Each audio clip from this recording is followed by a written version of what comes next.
Add a Look at media that. source. Add a media source, everyone. Ad source. Good evening, and welcome to another episode of the Business List, your source for stories inside the party across the country and around the world. We are LP Alliance and Intercaucus Coalition, rebuilding the Libertarian Party and revolutionizing the liberty movement. My name is Amanda Griffiths. I'm joined by Jake Porter. I wish I was joined by Rose Leatherman because she's great, and I'm not joined by Kyle Davis. He's just here. Everyone, how are you? Rose, I'm pretty good, but Rose is doing her best to relive the middle school era for folks of our age with one black lace glove. That's right. She's taking her daughter to an MCR concert, right? To an MCR. One MCR. We're on our way to an MCR, folks. To an MCR concert. Isn't that right? Yeah. Okay, so that's not... I got now it right. I know. I got it right. Everything old is new again. It's fantastic. So I think that given that we currently have a little bit of an Amanda sandwich, the first thing that should be talked about today is, in fact, the sandwich. And he says I'm bad with segues, everyone, just to let you all know. Well, yeah, she would promptly fall off the segue. We all know this is true. Doesn't even make sense. Come on. Yeah. Segue as an S-E-G-W-A-Y segue. Yeah, why would I fall off a Segway? Because your legs would be shaky and you'd be falling down. My legs wouldn't shake on a Segway. I do yoga. I'm very balanced. MCR is My Chemical Romance, Joe. It's a very special time in a person's life. Amanda needs to have all of her hair on one side, cutting across her face to better MCR it up. It's me centralized revolution. The revolution will be centralized on me. After the revolution, everyone will be exactly like me. That's what MCR is. Me centralized revolution. I love that. I'm going to start a thing. But so what has happened as far as the sandwich goes this week is a Justice Department worker spotted members of Border Patrol in D.C. and chose to let them know his opinion is that they're terrible people, they're fascists, and that they should get out of his city, followed by wasting a perfectly mediocre Subway sandwich by throwing it into one of their chests. At which point he was arrested. He's been fired from the Department of Justice. Upon arrest, he said, "It was me. I did it. I threw a sandwich." He did, which is flawless. So he has lost his job, and he has been charged with assaulting a federal officer, which, is a felony. I have to agree with Phil here.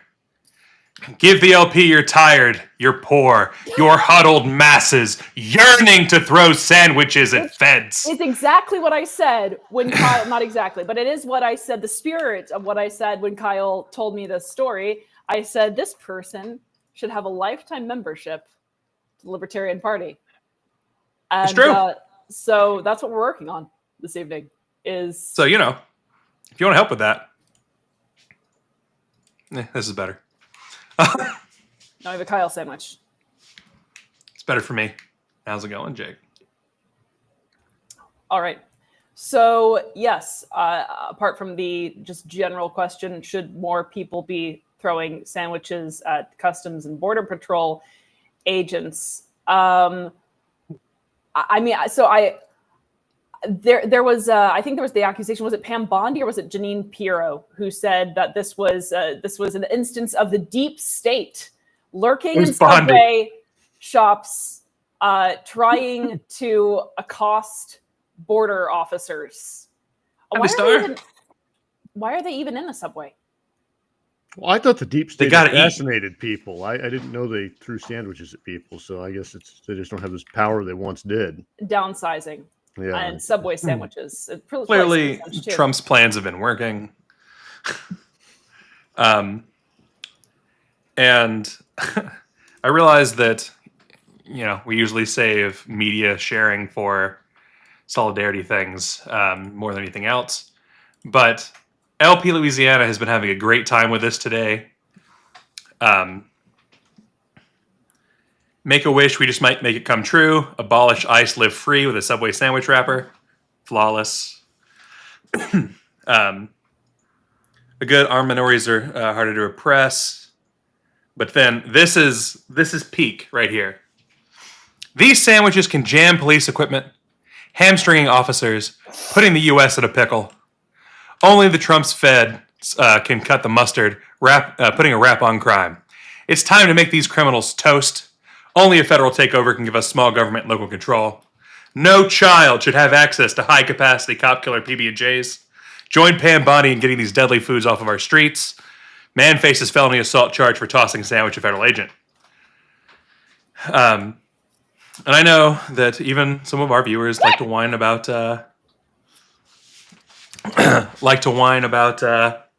LP Louisiana, but that one peak. Dang it! It won't let me just click your link, Hector. I gotta give me a second, Hector. I'll pull it up on. Now, is throwing a sandwich at is a Fed throwing a sandwich at a Fed a violation of the non-aggression principle? They've both aggressed upon the people. Yes. Imminently and infinitely. So yeah, what's next? Sandwich reform. Everyone has the right to deli weapons. Damn right. And this is why we have jury nullification. I'm not saying it wasn't a crime or that I condone it, but at the same time, we do have jury nullification for a reason. Mm-hmm. That's true. That is very true. And more people should know about it. What's up, Kyle? Hector has given us a gem from LP Pinellas. Pam Bondi. Pam Bondi. Epstein clients. It's accurate too. It's accurate. Everyone knows that the Epstein clients list didn't exist. It was all a lie. Those binders had nothing in them. Donald Trump was not named. God King Trump. Also, Subway does suck, and it should be straight to jail. I don't understand the Subway. There's not much for me at Subway, but I guess I've never known a sub shop apart from Subway. So I know there's Quiznos. You need to discover Firehouse. On the Epstein list, I don't know. There we go. We know Jared was. Well, I don't know if he was on the Epstein list, was he? But he was probably on a few other lists now. Yeah. So there is that. We also had. Do we want to go through the audit, which we discussed a little bit last night? But Kyle had a lot of fun last night on our Solidarity. There were so many numbers. Way too much time with the numbers on the audit report. Because if there's one thing that we can't do, it's read numbers. Kyle was able to read some numbers to us. This is not a report from the prior year. And what? You said it's not a report from the prior year? No, I said this is a report from the prior year. Okay. With the LNC's expenses, there was a mistabulation as well in these expenses by quite a lot. Kyle, what did we learn about the audit report last night?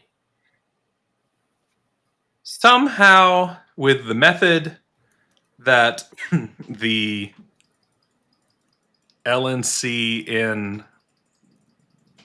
flux last year, the convention costs were overestimated by staff by $283,000.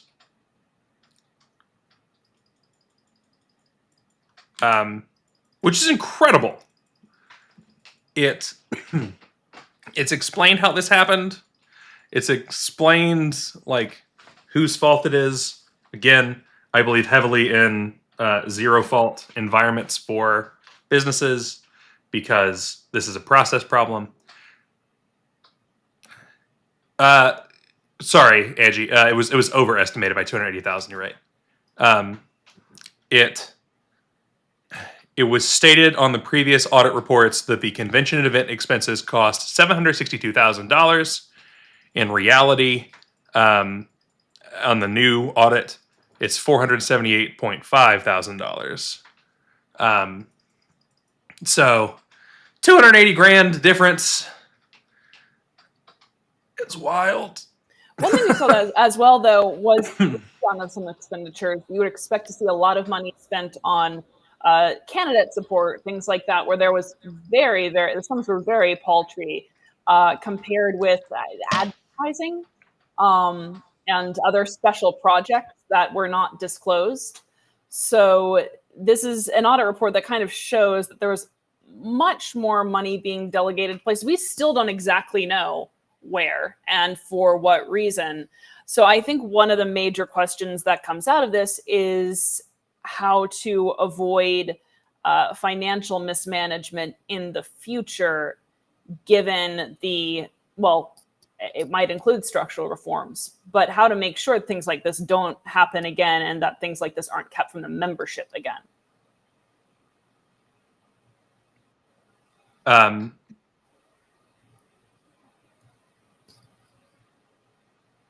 Good Lord, Joe. I agree that this must be kept from ever happening again.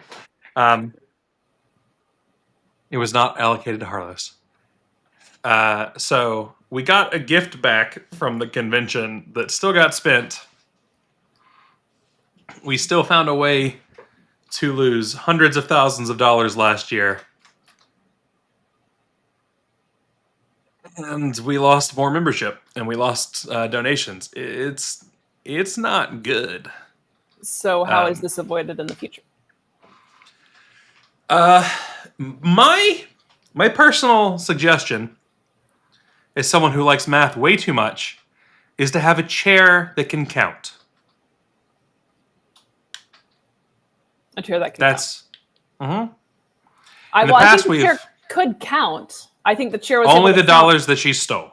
Well, the chair was able to count well enough to allocate certain funds to pet projects and not to things like candidate support.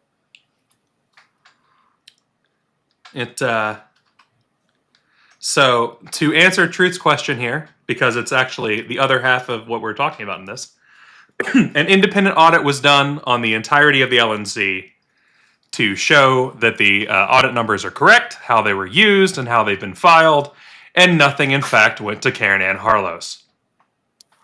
Womp, womp. And that's enough talking to Truth tonight. Jake, what are your thoughts on how this is resolved? Oh, we just have to do a better job, and we have to hold people accountable. I think that's what it comes down to. For far too long, we haven't held people accountable for results. We haven't held the board. The board has no clear objectives. They don't hold staff accountable. No one holds the board accountable. Delegates don't. There's no accountability anywhere. No clear objectives. No clear goals for the party. And at some point, when you don't have any goals, don't have any objectives, no one's ever held accountable, you get things like this to happen. And then no one wants to admit that there's a problem. I'm more about fixing things than blaming. I don't do the blame game, but we can fix things if we're able to admit that we've got problems. And for far too long, we wouldn't even the board wouldn't even admit there was a fundraising problem or a membership problem. All while secretly they're talking about how the party is tanking. But they don't want to publicly say it, and because they won't publicly admit it, they're not really addressing the problem, and they're just putting Band-Aids on everything. We don't get that accountability without transparency, though, and that's part of the issue, is when things aren't brought to light, when there aren't regular reports about expenditures, how things were spent, how much was spent, that becomes a problem. We have the public list back now, which we'll get into momentarily, but there's still much more to be done. Kyle, what are your thoughts on how this gets repaired? So for our YouTube and Facebook viewers, and I'll post it over to X in just a moment, I have linked to the audit committee reports, which include the independent audit. So for the people who would like to, go through these numbers themselves and who would like to tell the independent auditing firm that maybe they were actually bought and sold and get hit by a big-time lawyer, feel free. As far as how this gets fixed, The chair should not be able to have projects that of any size that aren't openly understood by the LNC and approved by the LNC. The LNC needs to be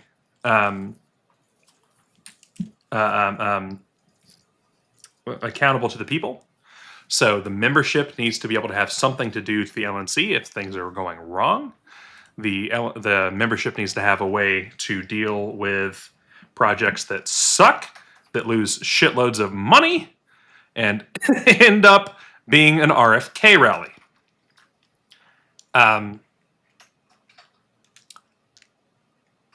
The idea that we spent barely more money last year on candidates than we did in 2023 is pathetic. We advertised significantly more. And we spent significantly more on membership messaging. Now, as far as the LP goes, for donations, I'm a whale. I didn't get any messages from the LP last year. They didn't even ask me for money. Are you a crypto whale? Historically, yeah. Historically. Uh-huh. Well, Heiss was going to bring in the crypto whales, so there's that. Yeah, but he ran this one off.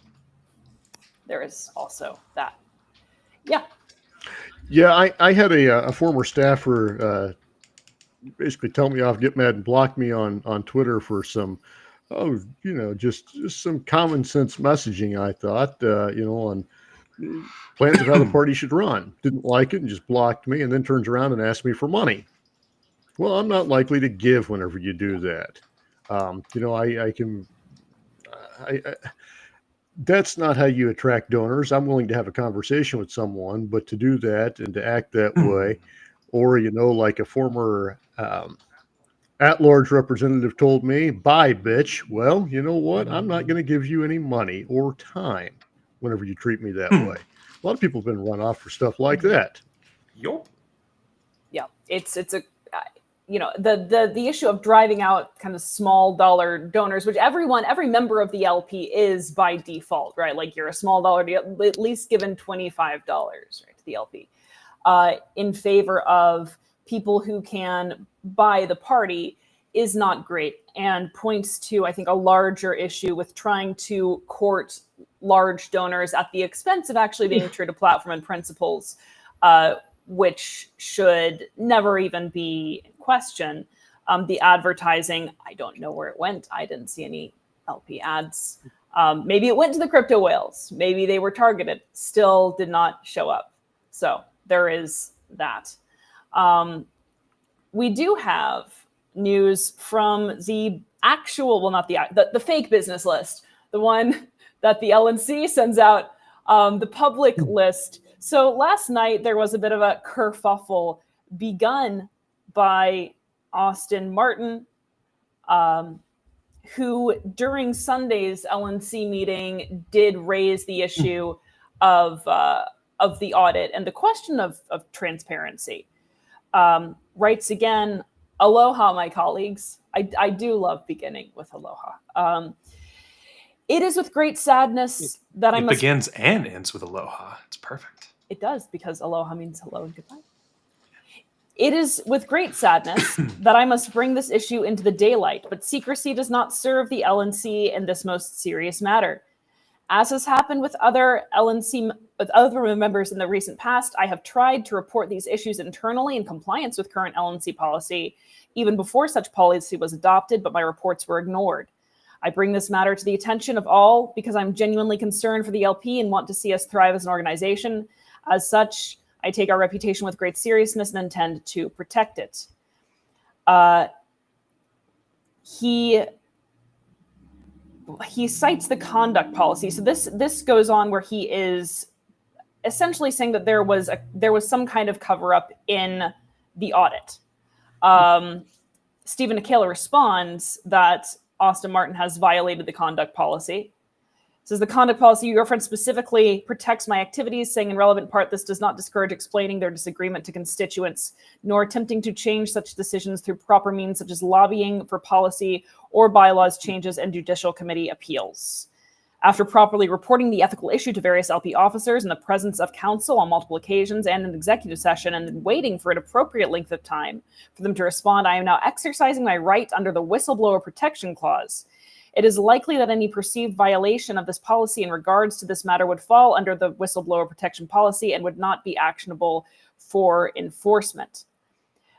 Austin Martin is sending this to everyone who is subscribed to the LNC public list after posting things on X, which were taken to be, I don't believe the word was defamatory, but degrading to the LNC. Stephen Nikela told him that he had 24 hours to remove those tweets or face censure, face consequences, face a threat.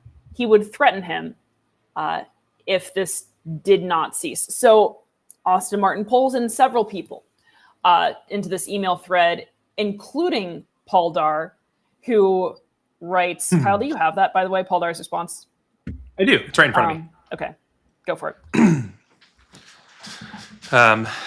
VC Darr's response was, "Howdy, Mr. Martin. As chair of the Special Investigatory Committee and executive editor of the report, I take full responsibility, good or bad, for its contents. First, could you clarify which specific conflicts of interest you believe apply to me? Likewise, I would appreciate details on what, quote, material benefits from the outcomes, unquote, you were referring to, as my services on the LNC have cost me significantly in time, money, and even personal happiness. Hardly a source of material gain. Given that the core facts of the matter were publicly disclosed before any LNC members were aware, I'm unclear on what form of fraud or deception you believe occurred, especially since many of the details have been independently confirmed by others. While we've had a lengthy phone conversation, I recognize that we disagree on parts of the report. I was unaware that you considered my responses, quote, meaningless. Regarding your constituents, I've been contacted by several Region 1 state chairs who sought my assistance in addressing matters that have been neglected in communication from their region reps. I recommend speaking directly with those you represent to gain a clearer sense of their views and needs. Respectfully, Paul Darr, Vice Chair, Libertarian National Committee."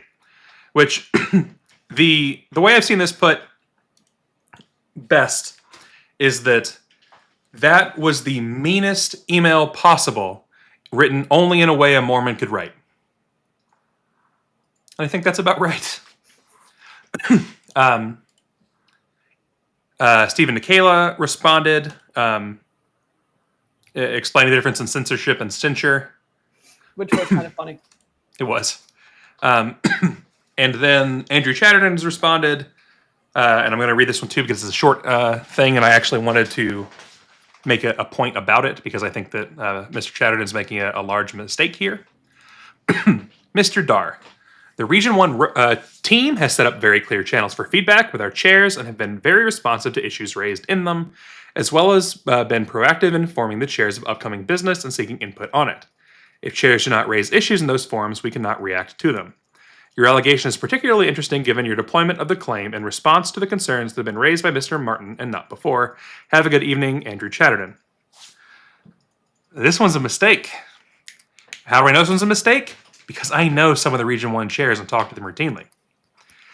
There have been multiple votes. There have been multiple discussions, etc., where non-MC chairs are not even invited directly. They're literally not even getting an email. No one's sending them a notification that things are happening. And luckily, some of the other chairs reach out to them and are like, hey man, this is going on, where you at? And so they've been able to hop in and get some opinion. But entire states' views are being ignored for not being part of a caucus. Period. Now, it's no problem to argue that, well, we have 8 state chairs, they agree with us, and the way our region's set up, that means we have to do what those 8 chairs say. But making the claim that there are clear and open channels for everyone for feedback when you're not listened to and you're not notified unless you're with Mises means you're lying. Now, maybe Andrew Chatterton doesn't realize that. I doubt that. Opinion part of news, doubted. This is all an opinion news show, so you're fine. Indeed. Only yours, Truth. And the concept that it's never been raised before is similarly silly because that's been raised in that same forum for Region 1 that's being talked about as if everyone's using it, everything else. So it's a problem. That's not good. I like Joe's idea. Joe has a great idea. Joe Hanush has a brilliant idea that we have discussed on Solidarity Streams, which is get rid of region reps and replace with direct state affiliate chair. I would say state affiliate officer representation on the LNC. It's good. That would still make Austin Martin on the LNC right now, but that, or I guess you could have another Hawaii representative, another Hawaii officer that would serve in his stead. He'd be 1.9% of the LNC though, instead of whatever a 17th is, a 6th-ish. Right. Yeah, great idea, Joe. Glad we agree on a few things. There is a point to be made here, however, because I see there are a lot of avenues. One is that Stephen Nikela is obviously upset about Austin Martin airing what he perceives to be dirty laundry and accusations in public, and making the LNC look bad. One could ask where his concern is about making the LP, generally speaking, look bad when it comes to the content posted by certain state affiliates and their officers. I don't know whether it's a different standard of evaluation, but it seems odd to me to privilege the reputation of this particular LNC over that of the Libertarian Party and libertarianism writ large.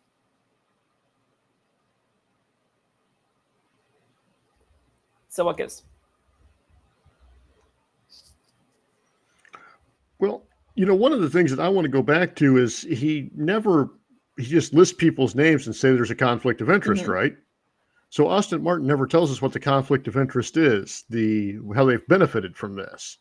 So it's just a list of names and claim that there's fraud or something. His claim, I think, is that these individuals, for some reason, and you're correct that it's not specific, stood to benefit from framing Angela McArdle because they otherwise would have been implicated. And so these are the people who wrote the report, and they were able to engineer the trajectory thereof.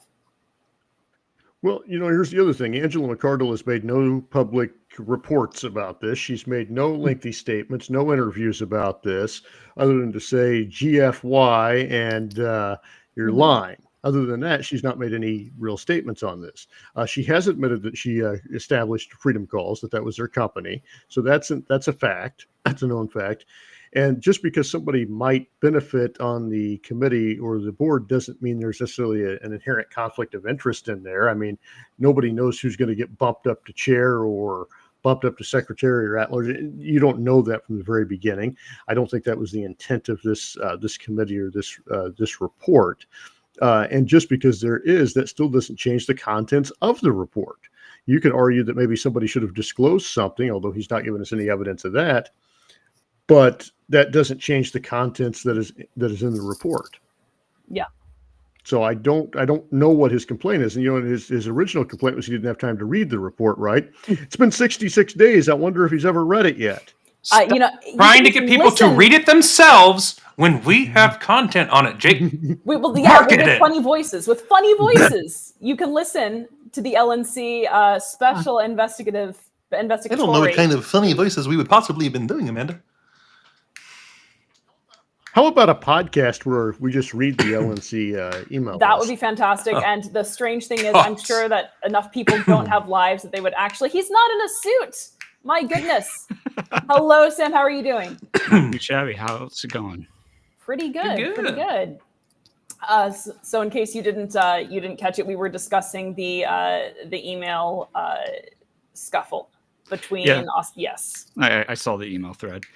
Yeah, I mean, I'm not going to speak too much to it at this moment, except to say, like, I'm obviously a recent add to the LNC, and it just pains me, like the entire 2 years, not a lot of time since I've been in the party. Everyone is just always at each other's throats and can't talk with each other. I mean, there is a horrible communication breakdown, and that's something that we all need to work on. And trust me, I'm not saying that I'm perfect at it either. Most people will say that I could be a little bit more active on social media with the party, for instance. But I think if we stop viewing each other as enemies, because we're not, and we actually start trying to listen to each other and use the principle of charity, it would take us a long way. Absolutely. Realistically, I think a lot of people's voices could be heard better if Amanda would just stop interrupting them. I've been deliberately quieter on this show because I thought you wanted to open with a story about a sandwich, and I was like, let Kyle take the lead. You didn't read the quote. I had to interject with the quote. This is why I had to put up. The quote. These are my working conditions.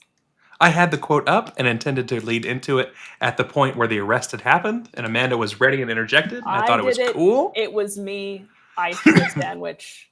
It's so good. That's the spirit that we need on the LNC. More sandwiches. That's my important question for you, Sam. In the event that someone's rights are being taken from them and you have a sandwich, are you willing to throw that sandwich? Yes, I'm willing to throw a Sam sandwich. Sam sandwich. Next LNC meeting will be at a Subway. That would be good. Honestly, the route that we're going, that might be. It's not going to be a hotel or hotel conference room. We're just going to meet at a Subway. You know, there's going to be a food fight before this, before Grand Rapids, right? The next convention. I would love for there to be. We could have a food fight at the convention. That'd be fun. Catered. Censured or censored, Phil. He put the word censured. He meant censured. Your fraud must be muted. What is my fraud? I don't know. I mean, we have to investigate it. Yeah, if you disclosed all the conflicts of interest that you might have benefited by silencing Kyle. I do benefit by silencing Kyle routinely. I'll just hang up on him, and my life gets so much better after that. But yes, Sam. So how is it going on the LNC right now? To the extent that you can tell us, how's freshman week? Yeah, I mean, to the extent I can say, the first meeting, it was fun. I got to do a lot of research leading up to it to try to catch up on everything that's going on. Mm-hmm. I'm optimistic. I really am. I think that there's a chance that we can really heal the divide to some extent, because I'm aiming to be a true neutral, and I'm willing to listen to both sides. And if whoever makes the best point is who I'm going to agree with and vote with at the end of the day. Because for me, the most important thing is, truth, not necessarily the person in the chat, but the actual truth. Don't you insult my girlfriend. It is, it is intense. And you are correct that there's a lot of, it's sort of like an unhappy old married couple where there's the constant sniping, but it's not really about the actual thing. It's just you're finding new things to snipe about. And there's some long forgotten, ancient root of whatever conflict, and it just builds and builds and builds. So I don't know if the LNC needs mediation or if the LNC needs group therapy. I'm really not sure. All of the above, maybe. Possibly. Yeah. Well, like I said, I think that we are turning a page, a new page, and it's my goal to make the LNC business as boring as possible. I know that you love it for your content because there's so much drama going on. Oh my God. It does help with the views, but here's the good thing, right? Like, people now tune in to see the meetings, and I think in a way that's good, right? Because people are getting involved in what's happening in the party, which is, I think, a step in the right direction.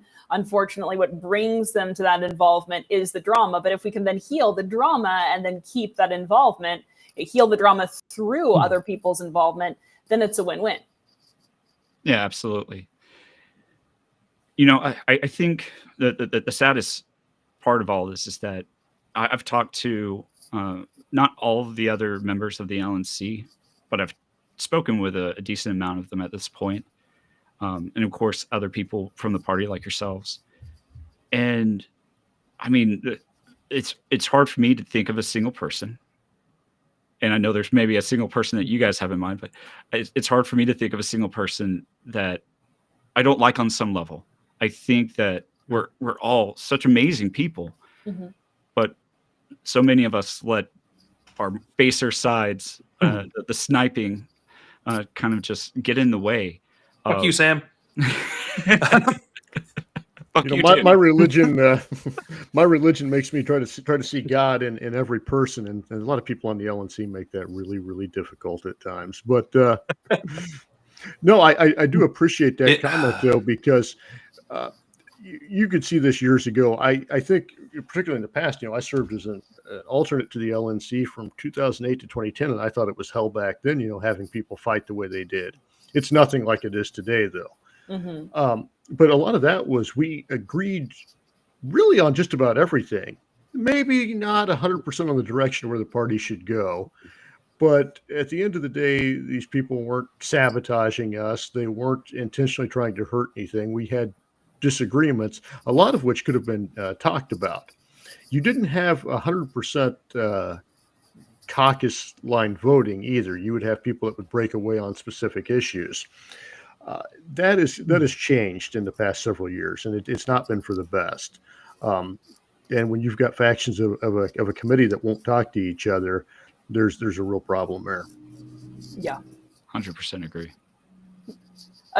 Rob is correct that we officially became enemies yesterday. I asked him if he wanted to be my enemy in Discord, and he said yes. So now we're. I don't know where Sai is, so my sworn enemy is not here. There we go. It's too bad. See, my sworn enemy cares about me. So isn't that kind of weird? No, I hate when people care about me.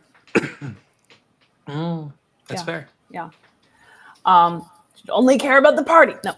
What if I touch on the revolution issue? Absolutely. Yeah. So at this point, you are the fourth host. You're stuck. Yeah. Until Rose is back. I spoke with Austin before the at-large election vote, and I've paid attention to him in the meetings because I've attended a lot of the LNC meetings as well. And I mean, I really like Austin. I really do. And I also really like Steven, and I know that there's, critics of both. And so it does sadden me seeing kind of this play out. And the thing is, I understand the points that both are making. I would say for me, the way that I look at it is that I'm personally really, really hesitant to air out the dirty laundry because I think it's such a bad thing because you can't, close that box after you've opened it kind of thing. And so, you treat it almost like a marriage in a way, right? Like you have your disagreements with your spouse, but you don't air them out to the world. You just wait until you get home and then you go at it. And so the same thing is like we've got issues, of course, and there are probably some very valid grievances. There are healthier ways to get those grievances addressed while maintaining the image of the party that we're meant to protect. I think Austin's complaint was that he tried those avenues. I don't know the extent to which that's true. Stephen Nikela claims he didn't go through any formal channels. He just sort of said things. Austin's complaint is that he tried to go through certain channels behind the scenes and was just turned down, at every opportunity. So who knows which one of those is true? But well, what I would say to that is much like what you had asked earlier is, he has some allegations of wrongdoing, of conflicts of interest that people had, I would just say, lay them out. You've already opened Pandora's box. You already let everyone know kind of what's going on.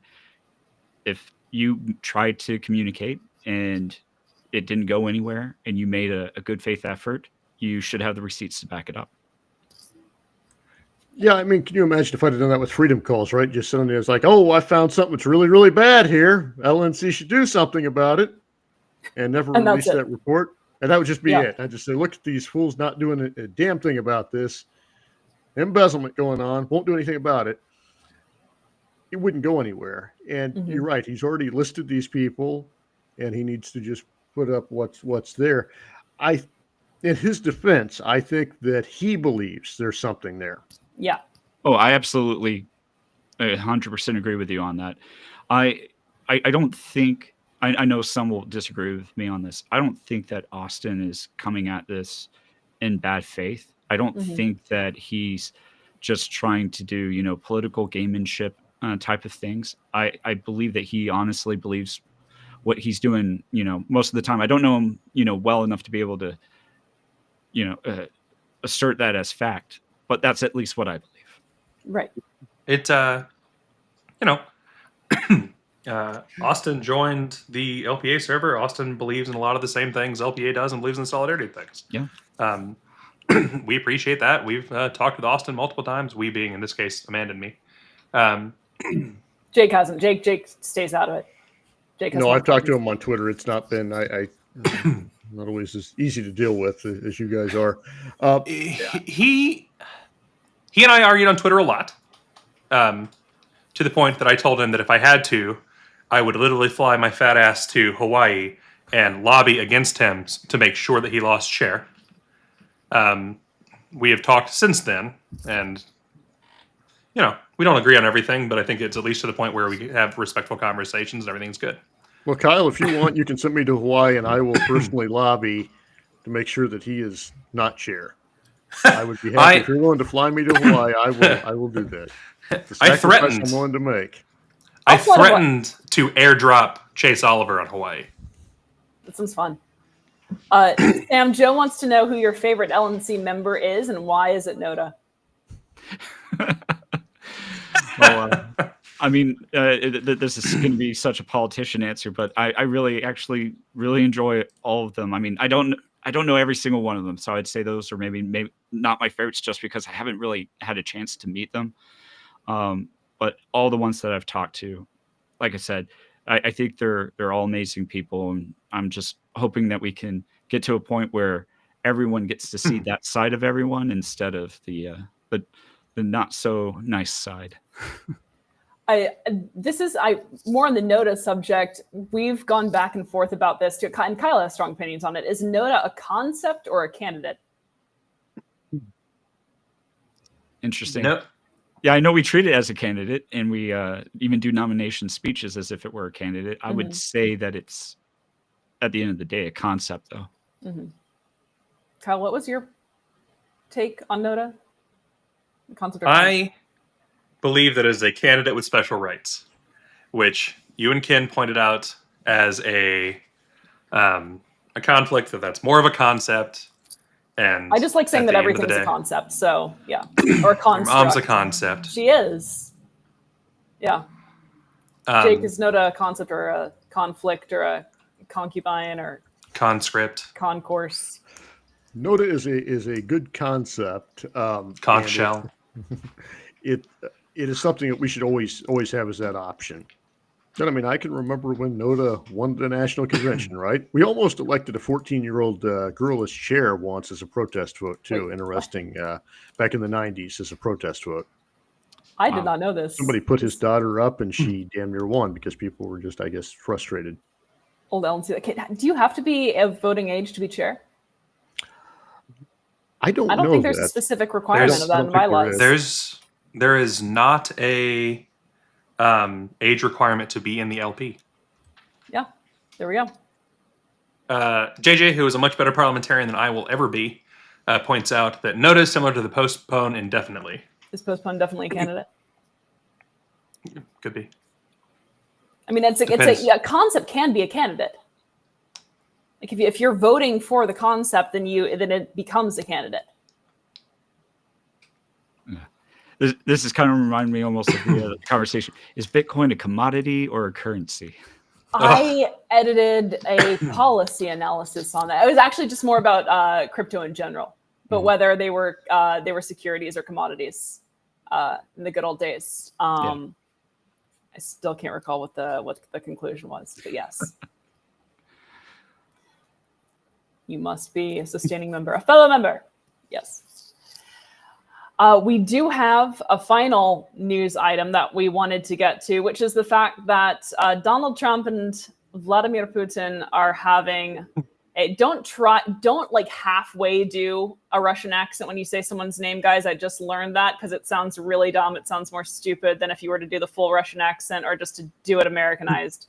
So I'm going to say that again. Vladimir Putin and Donald Trump are having a summit in Alaska, dealing with the Russo-Ukrainian war. Zelensky is not invited, says that decisions taken without his input will be stillborn decisions. Alaska is very interesting because I didn't know that there was completely different Alaska lore in Russia, but apparently in Russia there is a narrative whereby the Russians didn't sell Alaska to the United States. They leased it for 100 years. And I learned over this past week that there's actually a children's song, I think that was back in the 90s, called Alaska Will Be Ours, which I'm not making up. Yeah. There is a Russian children's song called Alaska, or We Will Take Alaska, something like that. It's amazing. I think it's Alaska Will Be Ours. Yeah. I think you're right. And now I'm interested in that. Maybe that is the price that we pay for peace, is we just give Alaska back to Russia. And I would move to Alaska, honestly. I just to see what it was like under Russian domination. See if it was any different. See if they had anything more. Should Russia take Alaska, and why? The BBC has the best headline I've seen on this so far. U.S. warns of additional tariffs on India if Trump-Putin peace talks fail.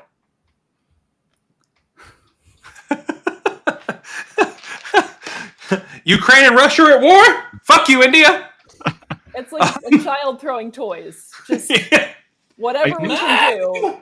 Mom! I think the most important question about the Trump-Putin summit is, can it be seen from Sarah Palin's house? I think the summit would be. I'm wondering whether it's going to be like at that exact point in Alaska where you can just see into the Russian hinterland and just gaze out and see the Kara mines. I don't know, but should Alaska go back to Russia? It's if this meeting is open, which it might be, like through C-SPAN, etc. I'll have to look, but if it's open, maybe we should fucking stream it. Is it open? Can you find out? I'll look.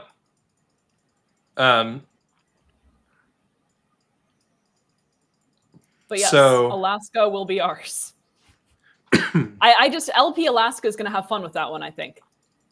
There is an LP Russia, so they can just, the chapter can just be realigned with LP Russia. Have they ever responded to you?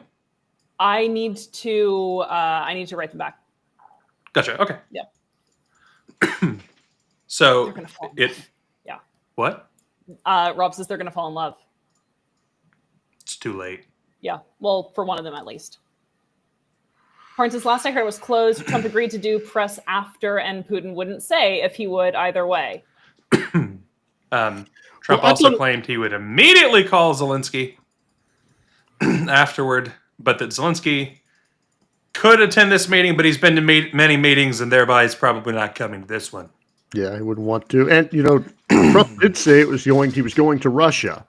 So Trump thinks Alaska's part of Russia, or just doesn't know where the hell he is these days.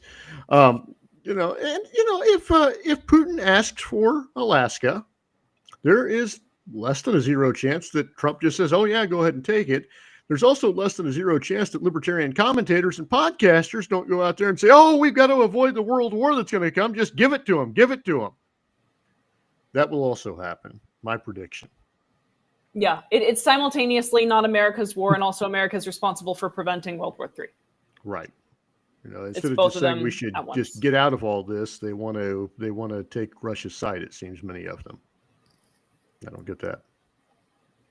And yes, Zelensky is out of the talks. I'm not sure if that was a term of Russia's, but yes, we're not sure what exactly will be discussed apart from a peace plan, and that is on Friday. Sadly, no, it's not going to be televised. That would have made good TV, though.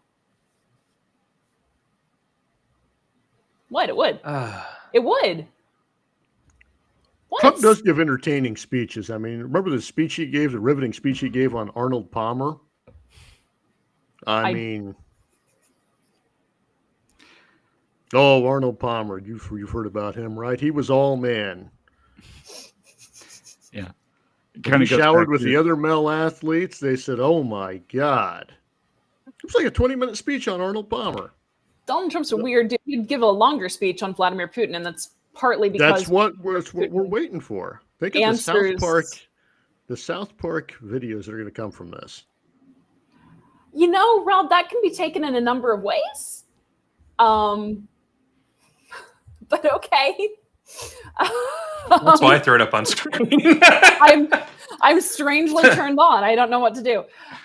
So yeah, peace talks. No, thank you. It's going to be speeches all the way down that begin and end with anecdotes about Frederick the Great.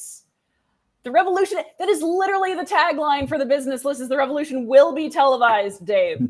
Come on. But he's making a joke about the fact that tomorrow's meeting won't be televised. Tomorrow's meeting will be the revolution. It's two leaders that are just talking together. That's not revolution, Kyle. They think it is. That's the sad thing. Because you're yeah. probably right. They're both We will stop the evil Zelensky from taking down mighty Russia. We will give Alaska back to the people. Cannot catch a break. Honestly, really cannot. When it comes to Russia, no, we will take Alaska. We will bake Alaska. It's all the same thing. Truth is right on something. I loved Biden's speeches too. His speech on corn pop. They were hilarious. That was hilarious. His speeches as he got a little bit older weren't so great.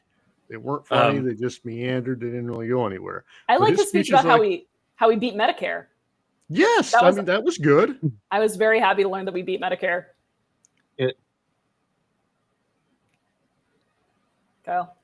Yeah. My favorite quote from Biden of all time, and this is probably because partially of where I grew up, was if you have a problem figuring out whether you're for me or Trump, then you ain't black. It's like, Joe, how the fuck were you the best thing the Democrats could possibly put forward? The bar is so low, Joe. You only have to beat Trump. And Hillary Clinton had the same problem. And you're this bad, right? It could have been worse. They could have went with Elizabeth Warren or Bernie Sanders or even Bloomberg. So he didn't have a whole lot of competition there that was any better. It was sad. Sanders the Democrats, is really popular. The Democrats have not put forth someone who I would consider like a good candidate ever.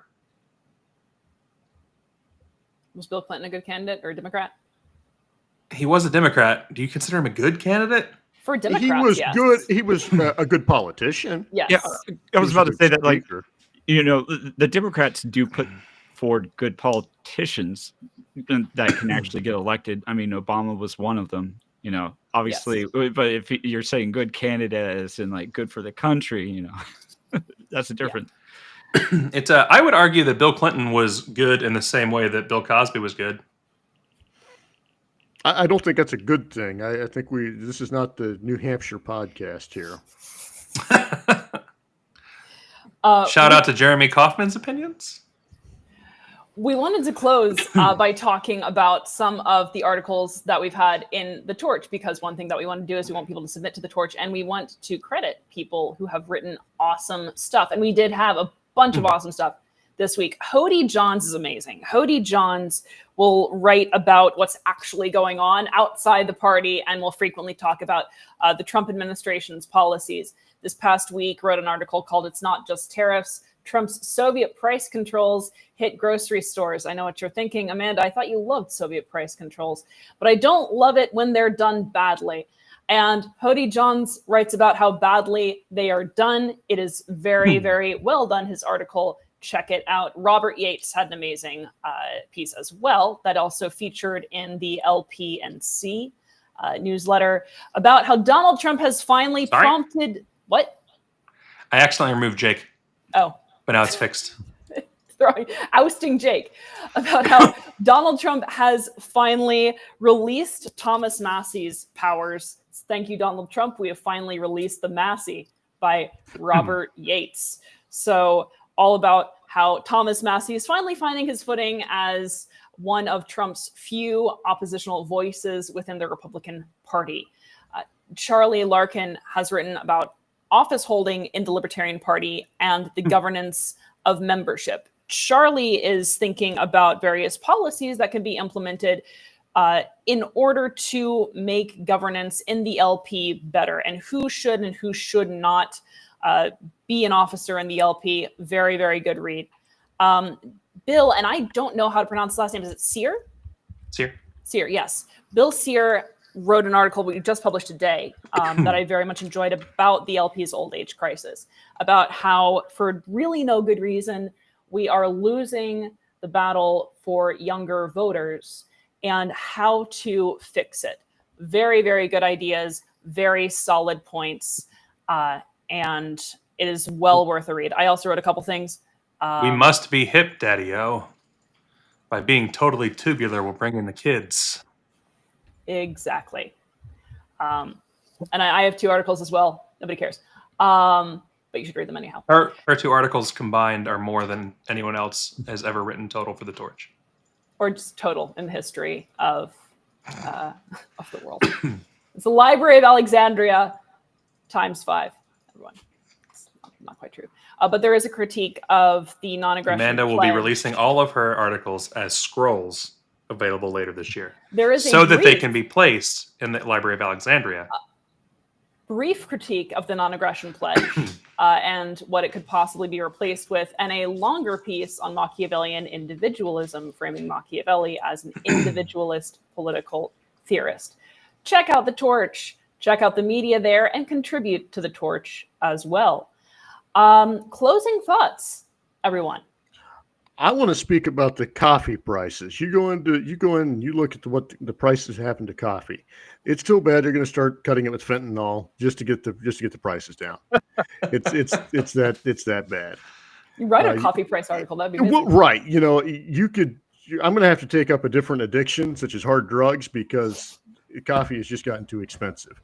And that's what this trade war has done. And people are seeing that. And Donald Trump's approval ratings are going down. And I think it's because people see that, he promised to lower grocery prices in a week. He claims he has, but he hasn't. They're rising very fast, particularly anything we have to import, such as coffee. Final closing thoughts from the 2 folks on the bottom there. You know that everything you don't like is Nick Sarwark? Yes, everything I don't like is Nick Sarwark. That's why I'm changing your name to Nick Sarwark. Nick Sarwark. Well, closing thoughts, kumbaya. Let's all come together. Let's all hug it out. Put our differences aside, be able to respectfully disagree. I think everyone in the party. No, fuck you, Sam. Sam, thank you so much for joining us. Thank you, Jake, for being here. Thank you, Nick Sarwark, for being our punching bag there on the bottom of the red shirt. And thank you, wonderful audience. Join us on Wednesday. That's an important question. Yes, Parn. Yes. Anyone can send an article into the Torch. Yes. I will go ahead and give you an easy way to get to the Torch, even though it's just the torch.gg or the torch.media. I don't know why I said GG because I'm thinking of Discord because I read the bottom. It's just the torch.media. Go check out the Torch. There's a thing for you to scan. There's a thing that says Write With Us. There's a tab that says Write With Us. You click on it. It tells you what we accept, which is basically everything. And it gives you contact information about where to send articles. It's my LP Alliance email. So yeah, go ahead and do that. You accept everything, including LPA fan fiction. We right? do. Yes.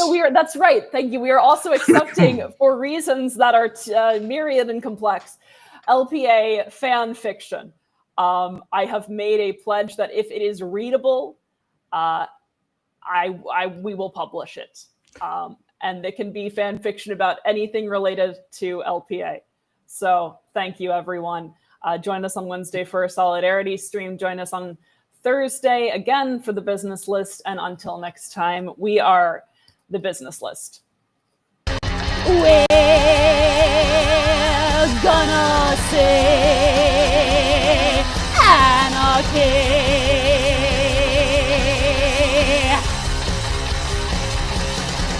And we're gonna say anarchy. Full transparency. Now I wanna say anarchists on the business list. Destroy!